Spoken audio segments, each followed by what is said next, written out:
Hello friends, welcome to CTET Guru. मैं आज आप लोगों के लिए प्रीवियस ईयर का ईवीएस का क्वेश्चन पेपर लेकर आई हूँ। उम्मीद है कि आपको आज का सेशन पसंद आएगा। अगर आज का वीडियो आपको पसंद आता है तो मेरे इस वीडियो को लाइक, शेयर और सब्सक्राइब ज़रूर करें। तो मैं आज आप लोगों के लिए लगभग 15 क्वेश्चन लेकर आई हूँ और मैं यह सीरीज़ लगातार लेकर आती रहूँगी। तो चलिए शुरू करते हैं। ये क्वेश्चन आपका जुलाई 2019 का है, पेपर 1 ईवीएस। तो जैसा कि आप देख सकते हैं कि 61 क्वेश्चन नंबर जहाँ से आपका ईवीएस शुरू होता है। तो क्वेश्चन है कि निम्नलिखित में से क्या पेट्रोलियम से प्राप्त नहीं होता है। तो आप हमेशा याद रखिएगा कि क्वेश्चन हमेशा ध्यान से पढ़िएगा। जैसा कि इस क्वेश्चन में दिया है कि नहीं होता। ऑप्शन है डीजल, मोम, ग्रीस, कोयला। तो यहाँ पे 4 ऑप्शन है जिसमें से सही आंसर है कोयला, क्योंकि डीजल, मोम और ग्रीस हमें पेट्रोलियम से प्राप्त होते हैं। कोयला ही है ऐसा खनिज है जो हमें पेट्रोलियम से नहीं प्राप्त होता है। यह एक प्राकृतिक खनिज है। तो नेक्स्ट क्वेश्चन है, निम्नलिखित में से त्योहारों के उस समूह को चुनिए जिन्हें पूर्णिमा को मनाया जाता है। तो यहाँ पे कुछ फेस्टिवल्स के नाम दिए गए हैं जिसमें बताना है कि कौन सा फेस्टिवल है जो पूर्णिमा के दिन सेलिब्रेट किया जाता है। तो आपका आंसर है 3rd नंबर, होली, रक्षाबंधन, गुरु नानक जन्म दिवस।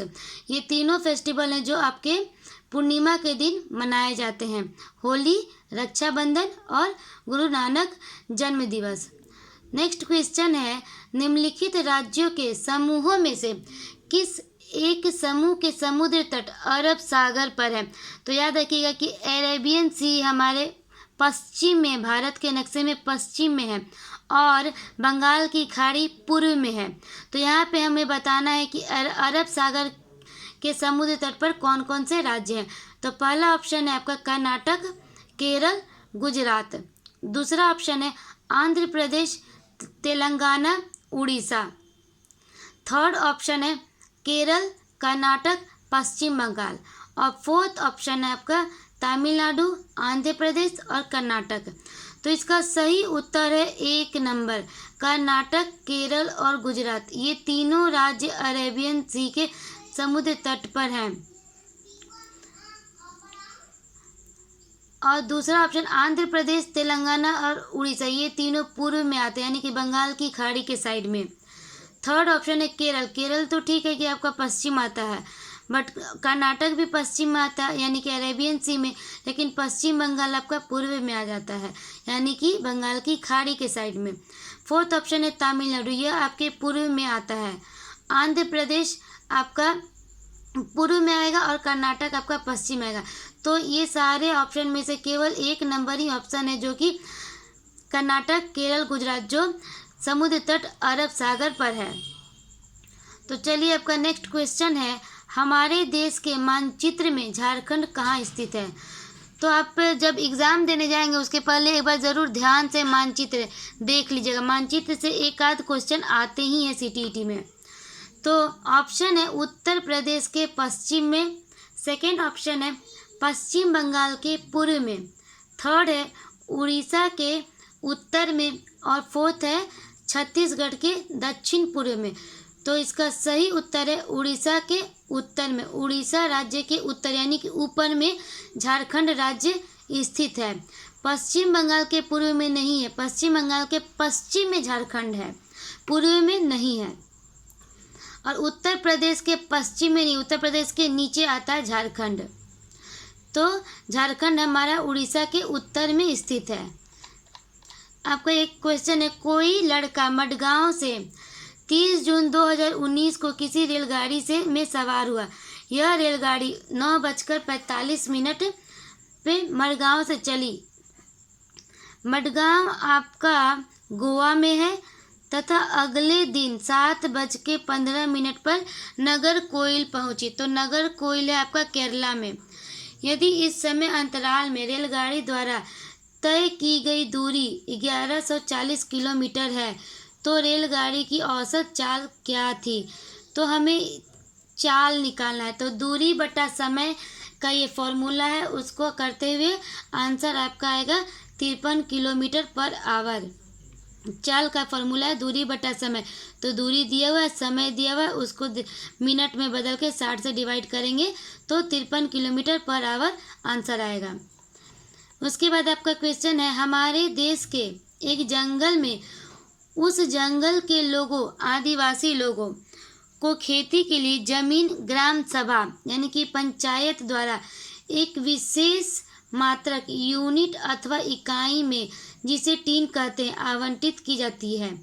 टीन क्या है? तो यह जो क्वेश्चन है आपका क्लास 5 का, ईवीएस का क्लास 5 का एक लेसन है जिसमें टीन के बारे में बताया कि टीन क्या होता है। तो टीन वह है जिसमें एक टीन में बीज दिया जाता है और वो उसी बीज को भूमि पर बोया जाता है।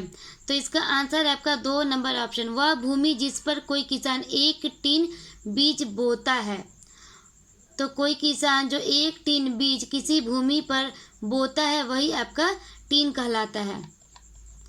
उसके बाद क्वेश्चन है आपका 68 नंबर, नीचे दिए गए शहरों में से किस एक में रेत के पहाड़, जिन्हें रेत के टीले कहा जाता है, पाए जाते हैं? तो आपका उत्तर है आबू धाबी। आबू धाबी में रेत के टीले पाए जाते हैं क्योंकि वहाँ सिर्फ रेत ही रेत है। और आबू धाबी में पानी आपका पेट्रोल से भी ज़्यादा महंगा मिलता है। तो ये याद रखिएगा, ये क्वेश्चन आपका सीटीईटी में आ सकता है कि पेट्रोल से ज़्यादा महंगा पानी किस जगह पाया जाता है? तो आबू धाबी में। उसके बाद यहाँ 69 नंबर क्वेश्चन है, हम सभी पुराने कुओं को देखते हैं जो अब सूख गए हैं। हमारे बड़े यह कहते हैं कि अब से लगभग 25-30 साल पहले इन कुओं में काफ़ी पानी था, परंतु अब ये पूरी तरह सूख गए हैं। निम्नलिखित में से कुओं के सूखने के संभावित सही कारणों को चुनिए। यहाँ पे कुछ ऑप्शन दिए गए हैं जिसमें से हमें बताना है कि कौन सा ऑप्शन करेक्ट है, किस वजह से कुएं सूख गए हैं अभी। तो ऑप्शन नंबर ए है, जिन झीलों यानी कि तालाबों में वर्षा का पानी इकट्ठा होता था अब वहाँ नहीं है। दूसरा है, पेड़ों, कुओं और आसपास के क्षेत्रों की जमीन अब कोलतार यानी कि कोलतार या सीमेंट से ढक गई है। थर्ड है, कुओं का कोई उपयोग नहीं करता क्योंकि हर घर में टोटियां लगी हैं। और डी नंबर ऑप्शन है, भूमिगत पानी को खींचने के लिए कई विद्युत मोटर चालित पंप लग गए हैं। तो इन चारों में से कौन सा ऑप्शन सही है? तो पहला ऑप्शन है, जिन झीलों तालाबों में वर्षा का पानी इकट्ठा होता था अब वहाँ नहीं है। ये बात सही है क्योंकि राजस्थान में पहले वर्षा का पानी बचाने के लिए बड़े बड़े तालाबों का निर्माण किया जाता था, लेकिन अब वो तालाब बंद हो गए हैं। अब उन्हीं तालाबों को भर करके बड़े बड़े बिल्डिंग और फैक्ट्री बना दी गई हैं। तो यह ऑप्शन आपका सही है, जिसकी वजह से कुएं का पानी सूख गए हैं।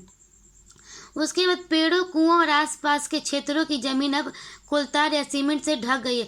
यह सही है, लेकिन सारी जमीन सीमेंट और कोलतार से नहीं ढकी हुई है। बहुत से ऐसे भी जमीन है जो कि नहीं ढकी हुई, जहाँ पे हमारी कृषि होती थी। ऑप्शन आपका गलत है। सी नंबर ऑप्शन, कुओं का कोई उपयोग नहीं करता क्योंकि हर घर में टोटियाँ लगी हैं। ये बात सच है कि अब हर घर में हमारे अब कुओं का उपयोग बहुत ही कम होता है, बहुत ही कम। सभी घरों में देखेंगे कि नलकूप का उपयोग होता है। और डी नंबर है, भूमिगत पानी को खींचने के लिए कई विद्युत मोटर चालित पंप लगाए हैं। तो ये भी सही है कि हमारे घर में अब मोटर या बोरिंग ये लगे हुए हैं। तो इनमें से आपका सही ऑप्शन ए, सी, डी। तो ये तीनों ऑप्शन हमें 3 नंबर में मिलते हैं, सी, डी, ए। तो 3 नंबर आपका आंसर करेक्ट है। उसके बाद क्वेश्चन आता है 17 नंबर, पर्यावरण अध्ययन में संकल्पनाओं और मुद्दों को विज्ञान और सामाजिक विज्ञान विषय के रूप में नहीं रखा गया है, क्यों? ऑप्शन नंबर 1 है, सीबीएसई के द्वारा पर्यावरण अध्ययन के पाठ्यक्रम को इसी प्रकार से निर्धारित किया है। इस आयु वर्ग के बच्चे अपने परिवेश को समग्र रूप में देखते हैं। थर्ड नंबर ऑप्शन है, यह शिक्षण अधिगम की एक अच्छी युक्ति है। और फोर्थ नंबर, यह पाठ्यक्रम के भार को कम करने के लिए है। तो यहाँ का आपका आंसर होगा थर्ड नंबर, यह शिक्षण अधिगम की एक अच्छी युक्ति है। क्योंकि पर्यावरण अध्ययन में संकल्पनाओं और मुद्दों को विज्ञान और सामाजिक विज्ञान के रूप में नहीं रखा, क्योंकि बच्चे बहुत छोटे होते हैं इस एज में, वह अलग अलग तरीकों से नहीं समझ पाएंगे, इसलिए सभी को एकीकृत रूप में रखा गया है। तो थर्ड नंबर ऑप्शन है कि यह शिक्षण अधिगम सेकेंड नंबर ऑप्शन करेक्ट है, क्योंकि इस आयु वर्ग के बच्चे अपने परिवेश को समग्र रूप में देखते हैं, क्योंकि वह अपने इन्वायरमेंट को एक ही रूप में, समग्र रूप में देखते हैं, जिसमें वो सेपरेट नहीं कर पाते, अलग नहीं कर पाते, विज्ञान सामाजिक विज्ञान को अलग नहीं कर पाते हैं। तो इसलिए क्योंकि उनकी उम्र बहुत कम होती है, तो इसलिए इस आयु वर्ग के बच्चे अपने परिवेश को समग्र यानी कि होल रूप में देखते हैं। तो 70 नंबर क्वेश्चन का आंसर होगा 2 नंबर ऑप्शन। उसके बाद है 71 नंबर क्वेश्चन, निम्नलिखित में से कक्षा 1 और 2 के लिए पर्यावरण अध्ययन विषय के संदर्भ में सच है, यानी कि कौन सा बात सच है क्लास 1 और 2 के लिए ईवीएस के बारे में। तो ऑप्शन नंबर 1 है पर्यावरण अध्ययन से संबंधित मुद्दों और संबंधों का संपादन भाषा के द्वारा होता है। सेकेंड नंबर ऑप्शन है पर्यावरण अध्ययन से संबंधित मुद्दों और संबंधों का संपादन भाषा और गणित के माध्यम से होता है। थर्ड नंबर कक्षा 1 और 2 में पर्यावरण अध्ययन को एक नए विषय के रूप में प्रस्तुत किया गया है। और फोर्थ नंबर है कक्षा 1 और 2 में एक विषय के रूप में पर्यावरण अध्ययन समझने के लिए आसान नहीं है।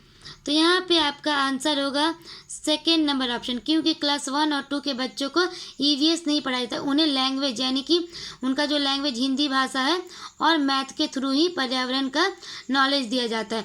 बच्चे मैथ और अपने लैंग्वेज के थ्रू ही ईवीएस सीखते हैं। तो 2 नंबर ऑप्शन आपका करेक्ट है, पर्यावरण अध्ययन से संबंधित मुद्दों और संबंधों का संपादन भाषा और गणित के माध्यम से होता है। उसके बाद आपका है 72 नंबर क्वेश्चन, पर्यावरण अध्ययन के पाठ्यक्रम में उप विषयों के स्थान पर थीम को प्रस्तावित किया गया है, क्यों? तो यहाँ पे ऑप्शन है पर्यावरण अध्ययन में पाठों को कम करने के लिए। सेकेंड नंबर है बच्चों के परिवेशीय बोध में वृद्धि करने के लिए। थर्ड नंबर है बच्चों के स्थानीय परिवेश के मुद्दों से जुड़े हुए और अंत संबंधित समझ के विकास के लिए। और फोर्थ नंबर ऑप्शन है उप विषयों की तुलना में थीम आधारित पर्यावरण अध्ययन का संपादन आसान है। तो यहाँ पे आपका आंसर होगा थर्ड नंबर ऑप्शन, बच्चों के स्थानीय परिवेश के मुद्दों से जुड़े हुए तथा और अंतर संबंधित समझ के विकास के लिए। बच्चे की जो समझ होती है, जो वो अपने आसपास से सीखते हैं, उनको जोड़ते हुए उनकी समझ को बढ़ाया जाता है।